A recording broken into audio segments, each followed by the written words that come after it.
नमस्कार. Shriram time news मध्ये मी गायत्री परदेशी आपलं स्वागत करते. सुरुवातीला पाहूया 24 तासातील ताज्या घडामोडी. कोंडाईबारी घाटात खासगी ट्रॅव्हल्स दरीत कोसळून 5 ठार तर 35 प्रवासी गंभीर जखमी. शिंदखेड्यातील अग्नितांडवात 5 दुकाने जळून खाक. कचरा संकलनाचा प्रश्न पुन्हा ऐरणीवर, मनपा प्रशासनाचे निघाले वाभाडे. पोलीस स्मृतिदिनानिमित्त हुतात्म्यांना मानवंदना देत शहीद जवानांना श्रद्धांजली.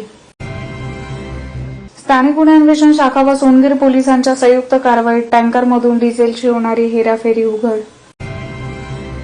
आणि मुंबई आग्रा महामार्गावरील परमार पेट्रोल पंपाच्या आवारात असलेल्या विहिरीत एका तरुणाचा मृतदेह तरंगताना आढळला. आता बातमीपत्र विस्ताराने. सुरत नागपूर महामार्ग क्रमांक 6 वरील कोंडाईबारी घाटात खासगी ट्रॅव्हल्स पुलाचे कठडे तोडून 40 फूट खोल दरीत कोसळल्यामुळे झालेल्या भीषण अपघातात 5 जण जागीच ठार तर 35 प्रवासी जखमी झाले आहेत.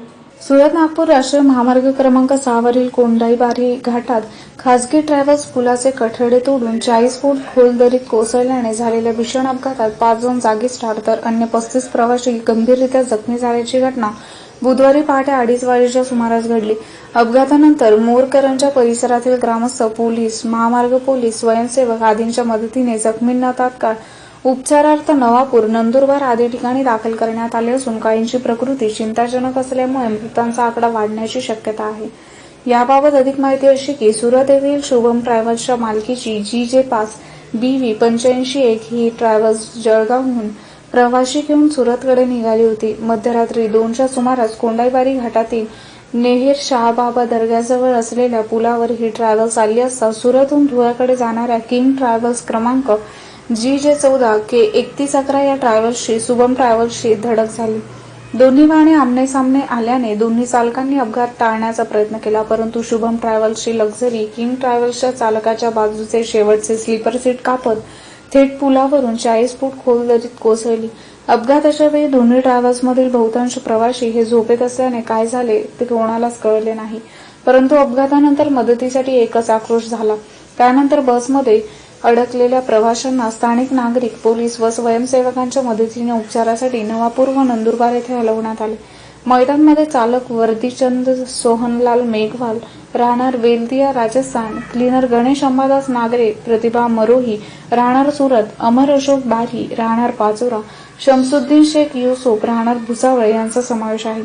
या अपघात प्रकरणी विसरवाडी पोलिसात नोंद झाली असून अधिक तपास सहाय्यक पोलीस निरीक्षक संदीप पाटील हे करीत आहेत. कोंडाईबारी घाट के पास हमारा एक्सीडेंट हो गया, जिसमें बस में 40 लोग थे मैक्सिमम और 5-6 लोग तो ऑन द स्पॉट ख़त्म हो गए. बाकी जो कुछ लोग ऐसे निकल पाए, जो पहले उन्होंने वहाँ के हॉस्पिटल में उनको एडमिट करवाया, थोड़ा सैन वगैरह लगा के ड्रेसिंग करके उसके बाद हमको नंदुरबार सिविल हॉस्पिटल में ट्रांसफ़र किया. अभी हम नंदुरबार सिविल हॉस्पिटल में अभी.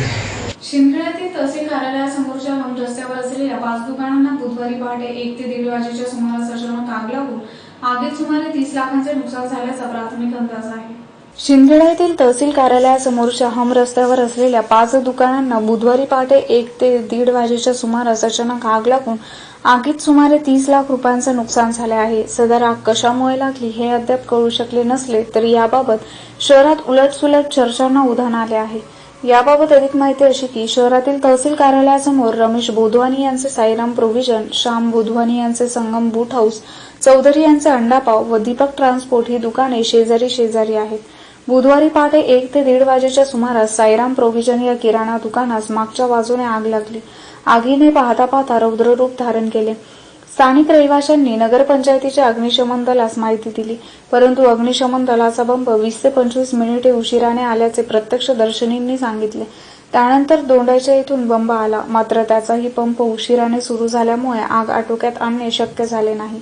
घटनास्थळी तहसीलदार सुनील सैनाने, पोलीस निरीक्षक दुर्गेश तिवारी आदींनी धाव घेतली.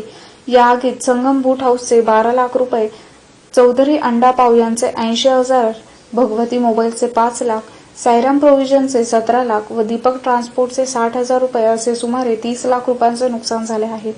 याबाबत शिंदखेडा पोलीस ठाण्यात नोंद झाली आहे. 12 वाजता रात्री अचानक आग लागल्याने बबलू बडगुजरने खबर दिली की असं आग लागलेली.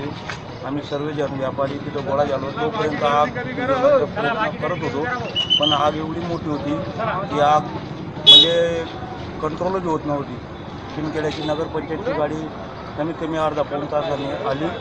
त्याच्यानंतर दोंडाईच्या व शेपूरच्या गाड्या आल्या, पण तोपर्यंत सर्व मालमत्तेची सर्व नुकसान झालेली होती. खासदार डॉक्टर सुभाष भामरेंनी घेतलेली आढावा बैठक व त्यानंतर शिवसेनेने केलेले आरोप यामुळे शहरातील वातावरण ढवळलेले असतानाच मनपाच्या घंटागाडी, सफाई कर्मचारी व कामगारांनी थकीत वेतनामुळे काम बंद आंदोलन केल्यामुळे शहरातील कर्मचाऱ्यांचा प्रश्न पुन्हा ऐरणीवर येऊन मनपा प्रशासनाचे वाभाडे निघाले आहे. धुळे शहरात सुरू असलेली विविध विकास कामे आणि लोकसमस्यांसंदर्भात खासदार डॉक्टर सुभाष भामरे यांनी मनपात घेतलेली आढावा बैठक व त्यानंतर शिवसेनेचे जिल्हाप्रमुख हिलाल माळी यांनी पत्रकाद्वारे केलेले आरोप यामुळे शहरातील वातावरण ढवळून निघालेले असतानाच पुन्हा बुधवारी घंटागाडी व ट्रॅक्टरवरील कर्मचाऱ्यांनी थकीत वेतनामुळे काम बंद आंदोलन केल्यामुळे कचरा संकलनाचा प्रश्न पुन्हा ऐरणीवर येऊन मनपा प्रशासनाचे वाभाडे निघाले आहेत. धुळे शहर वासियांच्या लोकसमस्यांबाबत खासदार डॉक्टर भामरेंनी मनपात आढावा बैठक घेतल्यानंतर मनपा प्रशासनाचा ढिम्म कारभार सुधारेल अशी अपेक्षा असताना आढावा बैठकीनंतर तिसऱ्याच दिवशी घंटागाडी कर्मचाऱ्यांनी वेतन वेळेवर मिळत नसल्यामुळे काम बंद आंदोलन केले आहे. महानगरपालिकेने कचरा संकलनाचा ठेका ठेकेदारच दिला आहे, परंतु ठेकेदार कचरा संकलनाचे काम व्यवस्थित करीत नसल्याबाबत अनेक तक्रारी आलेल्या आहेत, तरीसुद्धा मनपा प्रशासन काहीही कारवाई करीत नाही. म्हणून कचरा ठेकेदाराचे मनोधैर्य उंचावले असून आता घंटागाडी कर्मचारी व सफाई कामगारांचे पगार थांबवून त्यांना कामबंद आंदोलन करण्यास भाग पाडून मनपाला कात्रीत सापडवले आहे. मनपा प्रशासन व कचरा ठेकेदार या दोघांचा समन्वय नसल्यामुळे त्याची झळ शहरवासियांना सोसावी लागत आहे. याबाबत शिवसेनाही आक्रमक झाली असून त्यांना टीका करण्यासाठी आयते कुलीत उपलब्ध करून दिले जात आहे. धुळ्यातील लोकप्रतिनिधी व पदाधिकाऱ्यांनी केवळ पक्षाचे हित न जोपासता धुळेकरांच्या हितासाठी झटावे अशी अपेक्षा व्यक्त करण्यात येत आहे. त्यामुळे सत्ताधारी भाजपवर निशाणा साधण्यासाठी शिवसेना आक्रमक झाल्याचे दिसून येत आहे. महानगरपालिकेत खासदारांनी महापालिका प्रशासनाचा आढावा घेताना आमचा पक्ष बदनाम होतोय अशा प्रकारच्या प्रतिक्रिया त्यांनी अधिकाऱ्यांना देऊन त्यांचे सर्वच पदाधिकारी उपस्थित होते. त्यांनी देखील अधिकाऱ्यांवरच रोष व्यक्त केला. परंतु जनतेने एक हाती आपल्याला सत्ता दिलेली असताना सत्ता कशी राबवून घ्यायची हे आपल्याला आधी समजलं पाहिजे, नंतरच अधिकाऱ्यांवर आपण रोष व्यक्त केला पाहिजे. शिवसेनेने वारंवार आपल्याला महानगरपालिकेच्या गलथान कारभाराविरुद्ध आवाज उठवून नेहमी सांगितलेला आहे. शिवसेनेने आपली भूमिका स्पष्ट करताना जनतेचा कोणी वाली नाही, कुणाशी ताळमेळ नाही अशा प्रकारची भूमिका नेहमीच सातत्याने मांडलेली आहे. त्याचा प्रत्यय काल आढावा बैठकीत दिसून आला आणि म्हणून आम्ही म्हटलं की शिवसेनेची भूमिका आणि शिवसेनेचं म्हणणं खरं आहे हे आपणच आढावा बैठकीतून दाखवून दिलेलं आहे. खरं म्हणजे आपण शहराला रोज पाणी देऊ असं आपल्या जाहीरनात सांगितलेलं होतं. 2 वर्ष उलटले तरी देखील 8 ते 10 दिवस शहरातल्या जनतेला पाणी मिळत नाही. कचरा ठेकेदार व्यवस्थित कचरा संकलन करत नाही, त्याच्यामुळे शहरात स्वच्छतेचा अभाव आहे. कधीही घंटागाड्या बंद होतात, त्यांचे पगार होत नाही म्हणून तेही बंद पुकारतात. खरं म्हणजे कचरा ठेकेदार प्रायव्हेट ठेकेदार आहे आणि या महानगरपालिकेने कचरा ठेकेदाराच्या भानगडीत जनतेला वेठीस धरता कामा नये. तरी देखील असं वारंवार होतंय. कुठल्याच विकास कामावर कुठलाच जबाबदार अधिकारी व्हिजिट देत नाही, त्याच्यामुळे कामाचा दर्जाच त्या ठिकाणी दिसून येत नाही. निकृष्ट दर्जाचं काम होतंय. तुमच्याच बैठकीत बांधकाम विभागाच्या अधिकाऱ्यांनी या ठिकाणी स्पष्ट केले की दर्जेदार काम नाही म्हणून निकृष्ट दर्जाचं काम चालू आहे. आरक्षित जागांचा प्रश्न आहे. आरक्षित जागा बळकावल्या जात आहेत, त्या ताब्यात घ्या, त्याच्यावरचं अतिक्रमण काढा. आम्ही नेहमीच सांगायचा प्रयत्न केला. भुयारी गटाराचं काम तसंच आहे, अक्कलपाडा पिण्याच्या पाईप योजनेचं काम तसंच आहे. अनेक विषय महापालिकेत रोजच्या रोज वर्तमानपत्रांसह इलेक्ट्रॉनिक मीडियात सतत मांडण्याचा प्रयत्न करे आणि आम्ही देखील आवाज उठवलाय, तरी याच्यावर उपाययोजना होत नाही. आणि आज म्हणताय की 2022ला आम्ही रोज पिण्याचं पाणी देऊ. आपल्या जाहीरनाम्यात 2022ला आम्ही रोज पिण्याचं पाणी देऊ जनतेला असं सांगितलं होतं का? आणि म्हणून हे सर्व प्रश्न जे दिशाभूल करणारे आहेत आणि म्हणून असे अनेक विषय आहेत, परंतु तरी देखील आम्ही काहीतरी मार्ग निघावा म्हणून आम्ही आपल्या सत्ताधाऱ्यांना आणि प्रशासनाला जाग आणण्याचा नेहमीच प्रयत्न करतो, जेणेकरून धुळेकर जनतेच्या भावना लक्षात घेऊन आपण उपाययोजना कराव्यात. परंतु ज्यांना भावनाच नसतील त्याच्यामुळे अशा लोकांकडून अपेक्षा ठेवू शकत नाही. आणि म्हणून या जनतेला कोणी वाली नसला तरी शिवसेना सतत जनतेच्या विषयावर रस्त्यावर उतरेल किंवा त्या प्रश्नांना वाचा पडेल. 21 ऑक्टोबर पोलीस स्मृती दिनानिमित्त धुळे येथील पोलीस मुख्यालयाच्या मैदानावर हुतात्म्यांना मानवंदना देत शहीद जवानांना श्रद्धांजली वाहण्यात आली. 21 ऑक्टोबर हा दिवस पोलीस स्मृती दिन म्हणून पाळण्यात येतो. पोलीस स्मृती दिनानिमित्त धुळे येथील पोलीस मुख्यालयाच्या मैदानावर हुतात्म्यांना मानवंदना देत शहीद पोलीस जवानांना श्रद्धांजली अर्पण करण्यात आली. 21 ऑक्टोबर 1959 रोजी लडाख येथे चीनच्या सैनिकांसोबत लढताना केंद्रीय राखीव दलाच्या 10 जवानांनी प्राणाची आहुती दिली होती. तेव्हापासून 21 ऑक्टोबर हा दिवस पोलीस हुतात्मा दिन म्हणून पाळण्यात येतो. वर्षभरात जे जवान देशात आणि राज्यात शहीद झाले अशा जवानांना यावेळी श्रद्धांजली वाहून अभिवादन करण्यात आले. याप्रसंगी जिल्हा पोलीस अधीक्षक चिन्मय पंडित, अपर पोलीस अधीक्षक डॉक्टर प्रशांत बच्छाव, परिवीक्षाधीन पोलीस अधीक्षक पंकज कुमावत, शहर विभागाचे उपविभागीय पोलीस अधिकारी प्रदीप पाडवी, स्थानिक गुन्हे अन्वेषण शाखेचे पोलीस निरीक्षक शिवाजी बुधवंत यांच्यासह विविध पोलीस ठाण्यातील अधिकारी व मुख्यालयातील कर्मचारी उपस्थित होते. या ठिकाणी दिनांक 1 सप्टेंबर 2019 ते 21 ऑगस्ट 2020 या कालावधीमध्ये आपले कर्तव्य बजावित असताना निमलष्करी दलातील अधिकारी व जवान तसेच पोलीस दलातील अधिकारी व पोलीस अंमलदार धारातीर्थी पडले. अशा एकूण 264 अत्यंत शूर अधिकारी व जवानांना श्रद्धांजली अर्पण करण्यासाठी आज आपण एकत्रित आलेलो आहोत. या पवित्र दिनाचा इतिहास असा आहे की 21 ऑक्टोबर 1959 रोजी कडाक्याच्या थंडीमध्ये लडाख येथील हॉट स्प्रिंग या बर्फाळ प्रदेशात भारताच्या सरहद्दीवरती गस्त घालत असताना अचानक चिनी फौजांनी 10 बॉर्डर सिक्युरिटी फोर्स म्हणजे BSF च्या जवानांवर हल्ला केला. त्या जवानांनी माघार न घेता आपल्या जीवाची पर्वा न करता चिनी फौजांसमोर लढा देत असताना आपला जीव गमावून धारातीर्थी पडले. तेव्हापासून संपूर्ण भारतामध्ये 21 ऑक्टोबर हा दिवस पोलीस हुतात्मा स्मृती दिन म्हणून पाळला जातो. केंद्रीय मंत्रालयाने अंशतः बदल करून 21 ऑक्टोबर 2007 पासून हा दिवस पोलीस स्मृती दिन म्हणून साजरा करण्याचा निर्णय घेतलेला आहे. आजच्या या पवित्र दिनी आपण मागील एका वर्षात शहीद झालेल्या अधिकारी व जवानांना सर्वजण श्रद्धांजली अर्पण करू. तसेच कोविड-19 या विषाणूमुळे उद्भवलेल्या परिस्थितीत आपण पोलिसांनी जी भूमिका बजावली आणि त्यामध्ये जे पोलीस आपले शहीद झाले त्यांचं देखील आपण स्मरण करून त्यांना श्रद्धांजली अर्पण करू. धन्यवाद. जय हिंद. धुळे तालुक्यातील लांबगाडी बोरीस रस्त्यालगत डिझेल टँकरमधून डिझेलची होणारी हेराफेरी स्थानिक गुन्हे अन्वेषण शाखा व सोंगीर पोलिसांनी उघडकीस आणली असून वाहनासह 32,80,000 रुपयांचा मुद्देमाल जप्त करून चौघांना ताब्यात घेण्यात आले आहे. धुळे तालुक्यातील लांबगाणी बोरीस रस्त्यालगत डिझेल टँकरमधून डिझेलची होणारी हेराफेरी स्थानिक गुन्हे अन्वेषण शाखा व सोंगीर पोलिसांच्या संयुक्त कारवाईत उघडकीस आली असून या कारवाईत वाहनासह 32,80,000 रुपयांचा मुद्देमाल जप्त करून चौघांना ताब्यात घेण्यात आले आहे. याबाबत अधिक माहिती अशी की स्थानिक गुन्हे अन्वेषण शाखेचे पोलीस निरीक्षक शिवाजी बुधवंत यांना मंगळवारी माहिती मिळाली होती की सोनगीर पोलीस ठाणे हद्दीतील बोरीस लांबगाणी रस्त्यावर सावित्रीनगरच्या बोर्डासमोर एकाच घराच्या आडोशास बेकायदेशीररित्या डिझेल उतरवण्यात येत आहे. बातमीच्या आधारे गुन्हे शाखेचे पथक सोनगीर पोलीस ठाण्यात दाखल झाले. सोनगीर पोलीस ठाण्याचे प्रभारी अधिकारी प्रकाश पाटील यांना हेराफेरीची माहिती देऊन पुरवठा अधिकाऱ्यांशी संपर्क साधून स्थानिक गुन्हे अन्वेषण शाखा व सोनगीर पोलीस ठाण्याच्या पथकाने बोरीस लांबगाणी रस्त्यावरील सदर ठिकाणी छापा टाकला असता घराच्या आडोशाला उभा असलेल्या टँकर क्रमांक MH4 GR 8119 मधून इंधन काढताना चौघांना रंगेहात पकडून ताब्यात घेतले.